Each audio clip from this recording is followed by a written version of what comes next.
మరొకసారి మా రాజుగారు అందుబాటులోకి వచ్చారు. రాజుగారు చెప్పండి, నావీకి సంబంధించి కూడా కరాచీలో జరిగింది, దీన్ని ఏ విధంగా చూడొచ్చు? నిజంగా మొత్తం కూడా స్మాష్ అయిపోయిందని చెప్పేసి మనకు వార్తలు వస్తున్నాయి. దాదాపు 8 నుండి 10 వరకు కూడా ఆ చోట్ల పేలులు జరిగాయని చెప్పేసి చెప్తున్నారు. దాదాపు చూసుకున్నట్టయితే 1971లో ఇలాంటి దాడి జరిగిందని చెప్పేసి వార్తలు వస్తున్నాయి. ఎంతవరకు నిజము? ఇప్పుడు ప్రస్తుతం పరిస్థితి ఎలా ఉండబోతుంది?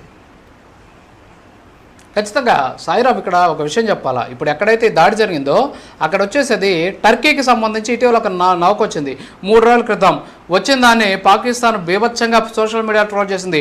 టర్కీ మా వెనకుంది, ఈ ఓడతోటి మిమ్మల్ని కొట్టేస్తాం, మీ ఐఎన్ఎస్ విక్రాంతి ఎంత అని చెప్పేసి భారీ ఎత్తున ప్రచారం చేసింది. పాపం ఈరోజు ఆ దాడిలో అది కూడా నాకు తెలిసి ఫినిష్ అయిపోయినటువంటి పరిస్థితి. టర్కీని చూసుకొని భారీ ఎత్తున అక్కడ ఉన్నటువంటి పాకిస్తాన్కి సంబంధించిన సైన్యం అంతా కూడా హెచ్చుమిన్న పరిస్థితి. ఒకసారి పీసీఆర్ మనకు ఒకసారి ఆ ఓడర్కి సంబంధించిన ఆ ఫోటో ఒకసారి కానీ ప్లే చేస్తే అది ఒకసారి చూద్దాం. ఇప్పుడు మనం అది చూస్తాము. అది వచ్చేసి ఇప్పుడు ప్రస్తుతానికి అంటే దక్షిణ ఆసియాలోనే అతి పెద్ద అత్యంత రద్దీగా ఉండేటటువంటి అతి లోతైనటువంటి వాటర్ రేవులు ఒకటి. ఒకసారి అది ప్లే చేయండి పీసీఆర్ ప్లీజ్.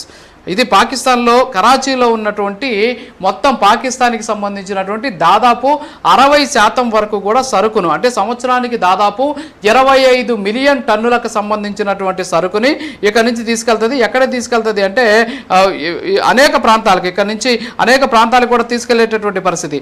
ఎస్పెషల్లీ ఇది మధ్య ఆసియా రిపబ్లిక్లకు సంబంధించినటువంటి సముద్ర వాణిజ్యానికి ఇది గేట్వే లాగా కూడా ఉన్నటువంటి పరిస్థితి. ఇది ఈ రోజు కాదు, 1857లో కరాచీ పోర్టుని నిర్వహించింది. అప్పటి నుంచి కూడా దీని ఇక్కడ నుంచి చూస్తూ ఉన్నటువంటి సిచ్యువేషన్ ఉంది. సో ఓవరాల్గా మనం చూస్తే మొత్తం పోర్టు టెర్మినల్స్ కూడా ఉన్నాయి. ఆ పోర్టుకి సంబంధించినటువంటి అనేక రకాలైనటువంటి టెర్మినల్స్ కూడా ఉన్నాయి. అప్రోచ్ ఛానల్స్ ఉన్నాయి. 75,000 టన్నుల డెడ్ వెయిట్ బరువు ఉన్నటువంటి ఓడలు సురక్షితంగా నావిగేషన్ చేసేటటువంటి వ్యవస్థ ఉంది. ఈరోజు కరాచీ గేట్వే టెర్మినల్ కావచ్చు, Karachi gateway terminal multipurpose private limited అని రకరకాలైనటువంటి వ్యాపారాలు, అంటే పాకిస్తాన్కి సంబంధించినటువంటి సముద్ర వాణిజ్యం అంతా కూడా పాపం ఈ కరాచీ నుంచి కూడా జరుగుతున్న పరిస్థితి. సో ఇప్పుడు ఆ పోర్ట్ని చూస్తున్నాం మనం, ఎంత ఇప్పుడు ఆ పోర్టే ఇప్పుడు దాదాపుగా కూడా ధ్వంసం అయిపోయినటువంటి ఆ పరిస్థితి ఉంది. దీన్నే పోర్ట్ ఆఫ్ కరాచీ అని కూడా మనం అంటూ ఉంటాం. సో ఓవరాల్గా చూస్తే మొత్తం కూడా కరాచీ పోర్ట్ అంతా కూడా ధ్వంసం అయిపోయినటువంటి సిచ్యువేషన్ ఉంది. వాస్తవంగా చూస్తే ఈ కరాచీ పోర్టు ద్వారానే పాపం పాకిస్తాన్ అంతా కూడా భారీ ఎత్తున వ్యాపారాలు కూడా చేస్తూ ఉన్నటువంటి పరిస్థితి. సో విజువల్స్లో చూస్తున్నాం, అందులో డాక్ యార్డ్ ఒక పక్క ఉంది. అంతేకాకుండా ఆ ప్రధాని షాబాజ్ షరీఫ్ పేరుతో ఒక మెడికల్కి సంబంధించినటువంటి ఒక మెడికల్ సెంటర్ కూడా అక్కడ కనిపిస్తూ ఉంది. దీంతో పాటు కింద అంటే సముద్రానికి సంబంధించి ఇటువైపు కానీ మనం కానీ చూస్తే పూర్తి స్థాయిలో దానికి సంబంధించి ఏదైతే ఆ కరాచీకి సంబంధించినటువంటి ఆ పోర్ట్ ఏదైతే ఉందో పోర్టుకి సంబంధించినటువంటి అన్ని కూడా కనిపిస్తూ ఉన్నటువంటి పరిస్థితి. దీన్ని ఓవరాల్గా మనం కానీ చూస్తే సముద్ర వాణిజ్యానికి ఇది ఒక గేట్వే లాగా ఇందాక నేను చెప్పినట్టు ఉన్నటువంటి పరిస్థితి. మొత్తం కూడా అంటే ఆ నౌకాశ్రయం ఏదైతే ఉందో, అంటే ఆ పోర్ట్ ఏదైతే ఉందో దాదాపు అది 20 మైళ్ళు వ్యాపించి ఉంది. ఈ 20 మైళ్ళలో నాకు తెలిసి ఇప్పటి వరకు మన వాళ్ళు 60 నుంచి 70% వరకు డెస్ట్రాయ్ చేసేసినటువంటి పరిస్థితి. మొత్తం 41 బెర్తులు ఉన్నాయి, 8 రేవులు ఉన్నాయి అందులో. సో 8 రేవులు ఉన్నటువంటి పరిస్థితి నేపథ్యంలో ఒక 3-4 రేవులు అయితే ఇప్పుడు లేచిపోయి ఉండేటటువంటి అవకాశాలు ఉన్నాయి. అంతేకాకుండా ఓవరాల్గా అది కానీ చూస్తే మనం ఏదైతే దాని చరిత్ర కానీ చూస్తే భారీ ఎత్తున దానికి చాలా పెద్ద చరిత్ర ఉంది. 1971 మనమే దాడి చేసాం, ఆ తర్వాత ఇప్పుడు మళ్ళీ భారత్ దాడి చేసినటువంటి ఆ పరిస్థితి ఉంది. ఇంత పెద్ద ప్రాముఖ్యత ఉన్నటువంటి కరాచీ పోర్టు పాపం పాకిస్తాన్కి సంబంధించినటువంటి ఒక దౌర్భాగ్యకరమైనటువంటి నిర్ణయాల వల్ల ఈరోజు అలాంటి సిచ్యువేషన్ వచ్చినటువంటి పరిస్థితి ఉంది. అంతేకాకుండా ఇక్కడ మనం కానీ చూసుకున్నట్లయితే ఎస్పెషల్లీ దక్షిణాసియాలోనే ఇది ఒక పెద్ద పాకిస్తాన్కి సంబంధించిన పాకిస్తాన్ టెర్మినల్ కూడా ఇందులో ఉన్నటువంటి పరిస్థితి ఉంది. అంతేకాకుండా అజిస్తాన్ పోర్ట్స్ పాకిస్తాన్ అనేది కూడా ఇక్కడ దీనికి హోల్డింగ్ అనుబంధ సంస్థలా కూడా పనిచేస్తూ ఉన్నటువంటి పరిస్థితి. ఓవరాల్గా కానీ మనం చూసుకున్నట్లయితే మొత్తం కూడా అంటే ఈ పోర్టు ద్వారా పాకిస్తాన్కి సంబంధించినటువంటి వాణిజ్యం అంతా కూడా భారీ ఎత్తున జరుగుతూ ఉన్నటువంటి సిచ్యువేషన్ కనిపిస్తూ ఉన్నటువంటి ఆ పరిస్థితి ఉంది. ఈ కరాచీ అనేది అరేబియా మహాసముద్రంలో ఉత్తర తీరంలో ఉన్నటువంటి పరిస్థితి. ఈరోజు ఇక్కడే మన భారత్కు సంబంధించినటువంటి డ్రోన్లతోటి భారీ ఎత్తున దాడులు జరిగాయి. అంతేకాకుండా ఐఎన్ఎస్ విక్రాంత్ ఒక్కసారిగా విరుచుకుపడినటువంటి పరిస్థితి అయితే ఉంది. దీన్ని ప్రస్తుతానికి పాకిస్తాన్ ప్రభుత్వానికి సంబంధించినటువంటి వాటర్ రేవులు అలాగే షిప్పింగ్ మంత్రిత్వ శాఖ ప్రస్తుతానికి చూస్తూ ఉన్నటువంటి సిచ్యువేషన్ అయితే ఉంది. వార్షికంగా అంటే సంవత్సరానికి దాదాపు 65.25 మిలియన్ టన్నుల కార్గోకి సంబంధించినటువంటి వస్తువులను ఇది ఓవరాల్గా చేస్తూ ఉంటుంది, అంటే ప్రయాణం చేస్తూ ఉన్నటువంటి పరిస్థితి. సో దీంతో పాటు ఇక్కడ మొత్తం కూడా అంటే ఈ ఏదైతే ఇప్పుడు మనం చెప్పుకుంటున్నటువంటి ఇది ఉందో ఇదంతా కూడా అనేక రకాలైనటువంటి పోర్టువే టెర్మినల్స్ కూడా కలిగినటువంటి పరిస్థితి ఉంది. అంటే ఇది చాలా పెద్దదైనటువంటి కరాచీ నౌకాశ్రయం పశ్చిమాన 5 కిలోమీటర్ల దూరంలో ఒక కొత్త ప్రైవేట్ టెర్మినల్ కూడా పాపం ఇటీవల తయారు చేశారు. సో అది కూడా ఇప్పుడు ధ్వంసం అయిపోయినటువంటి పరిస్థితి. దీంతో పాటు కరాచీ ఫిషింగ్ హార్బర్ దాన్ని కూడా అప్గ్రేడ్ చేశారు. కోరంగి అనేటటువంటి ప్రాంతంలో 18 కిలోమీటర్లు వ్యాపించి ఉంటుంది.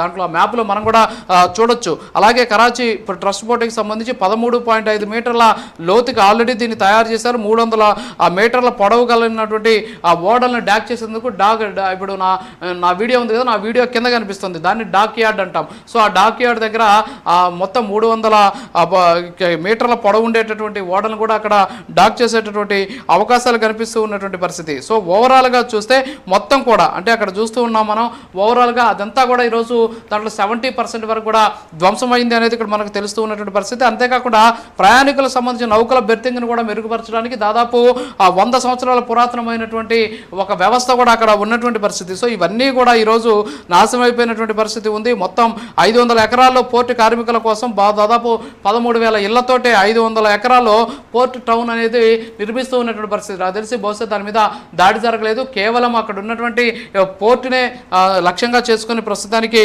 భారత్ దాడి చేసినటువంటి పరిస్థితి. కేవలం ఇక్కడి నుంచి భారీ ఎత్తున అంటే దాదాపు సంవత్సరానికి $1 బిలియన్ US డాలర్కి సంబంధించి హచిసన్ పోర్ట్ హోల్డింగ్స్ అనేటటువంటి సంస్థ ప్రస్తుతానికి సంతకం చేసుకొని దానికి సంబంధించినటువంటి వ్యాపారం కూడా చేస్తూ ఉన్నటువంటి పరిస్థితి. సో ఈ రకంగా చూస్తే పాకిస్తాన్కి సంబంధించి ఇది ఒక ఆర్థికంగా కూడా చావు దెబ్బ కొట్టింది భారత్ అనేది స్పష్టంగా తెలుస్తుంది. ఎందుకంటే కరాచీకి సంబంధించినటువంటి పోర్ట్ అది, మరి అంత పెద్ద పోర్టుని ఈరోజు టార్గెట్ చేసినటువంటి నేపథ్యంలో ఖచ్చితంగా కరాచీ పోర్టుకి సంబంధించినటువంటి ఆదాయం కూడా దాదాపుగా తగ్గిపోయేటటువంటి అవకాశాలు ఉన్నాయి. ఇది భారీ దెబ్బ అని చెప్పేసి కూడా మనం చెప్పుకోవచ్చు. ఇంత పెద్దది దెబ్బతిన్నటువంటి నేపథ్యంలో ఖచ్చితంగా పాకిస్తాన్కి సంబంధించినటువంటి ఆర్థిక కార్యకలాపాలకు కూడా భారీ ఎత్తున దెబ్బ తగిలినటువంటి పరిస్థితి అయితే ఉంది. సో మొత్తానికి కరాచీకి సంబంధించినటువంటి పోర్టు అతిపెద్ద పోర్టు, ఆ పోర్ట్ని ప్రస్తుతానికి అద్దెకి ఇవ్వాలని చెప్పేసి కూడా గతంలో చేశారు. ఎందుకంటే పాకిస్తాన్కి సంబంధించినటువంటి ఆర్థిక పరిస్థితికి రోజు రోజుకి దిగజారిపోతూ ఉండడం, అంతేకాకుండా IMF నుంచి కూడా సరైనటువంటి స్థాయిలో ఆర్థిక వనరులు రానటువంటి నేపథ్యంలో ఏడీ పోర్ట్ గ్రూప్ అనేటటువంటి దాంతో ఈ కరాచీ పోర్ట్ ట్రస్ట్ ఒప్పందం కూడా చేసుకున్నట్టు తెలుస్తుంది. ఈ ఒప్పందం విలువ దాదాపు $220 మిలియన్ ఉన్నట్టు తెలుస్తుంది. అంటే దీనివల్ల పాకిస్తాన్కి సంబంధించినటువంటి ఆర్థిక కష్టాలు కొంత తీరుతాయని చెప్పేసి వాళ్ళు భావించారు. అయితే ఆ ఒప్పందం కూడా ఇంకా జరిగినట్లేదు. 60-50 సంవత్సరాల పాటు ఆ పోర్ట్ని అప్పగిస్తామని చెప్పేసి చెప్పారు. అయినా కానీ అది జరిగినట్టు లేదు. అయినప్పటికీ కూడా ఇప్పుడు భారత్ దాడులతోటి ఒక్కసారిగా కూడా పాకిస్తాన్కి సంబంధించినటువంటి కరాచీ పోర్ట్ అంతా కూడా ఇబ్బందుల్లోకి గురైనటువంటి పరిస్థితి, మొత్తం కూడా ధ్వంసం అయిపోయినటువంటి సిచ్యువేషన్ కూడా మనం చూస్తూ ఉన్నాం. సో ఓవరాల్గా చూస్తే భారత్ దాడులతోటి ఒక్కసారిగా పాకిస్తాన్ చిగురుటాకులా వణికిపోతోంది. ఓవరాల్గా చూసుకుంటే మనం పాకిస్తాన్ మీద భారత్ చేసినటువంటి దాడులు ఏవైతే ఉన్నాయో వీటితోటి పాకిస్తాన్ ఏం చేయాలో కూడా తెలియనటువంటి పరిస్థితి. మరోపక్క అసీం మునీర్ ఎవరైతే ఉన్నారో ఆయన ఏదో అరెస్ట్ చేశారని చెప్పేసి కూడా చెబుతూ ఉన్నారు. మరి ఆయన ఎప్పుడు అరెస్ట్ చేశారు ఏంటి అనేది ఇంకా కూడా సమాచారం రానటువంటి పరిస్థితి. అంటే అరెస్ట్ చేశారు అంటే నాకు తెలిసి భారత్కి సంబంధించినటువంటి ఎవరైనా దళాలు వెళ్ళి ఆయన పట్టకొచ్చాయో లేదో తెలియదు. కానీ ఓవరాల్గా అయితే ప్రస్తుతానికి ఆయన అరెస్ట్లో ఉన్నాడు అని చెప్పేసి కూడా కొంతమంది చెబుతూ ఉన్నటువంటి పరిస్థితి. సో ఓవరాల్గా కానీ మనం చూసుకుంటే ప్రస్తుతానికి అక్కడ చాలా దారుణమైనటువంటి సిచ్యువేషన్ ఉంది. వాళ్ళు ఇందాక మీరు చెప్పినట్టు సాయిరాం ఏదంటే ఏనుగు చెత్త తన ఎత్తే తానే వేసుకుంటుందంట, ఆ విధంగా ఈరోజు పాకిస్తాన్ వేసుకున్నటువంటి పరిస్థితి. ఎందుకంటే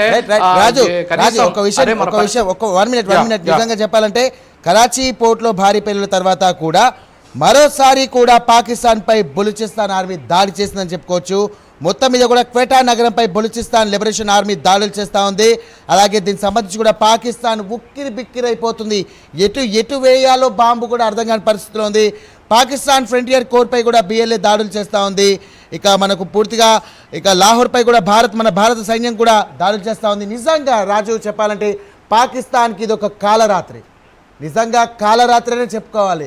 మీరు అన్నట్టుగా ఏ పండుగలో కాదు, కాలరాత్రి అని చెప్పుకోవాలి. ఎందుకంటే పాక్పై కూడా విరుచుకుపడ్డాయి ఒక విధంగా చెప్పుకోవాలి మన భారతదేశానికి చెందినటువంటి త్రివిధ దళాలు.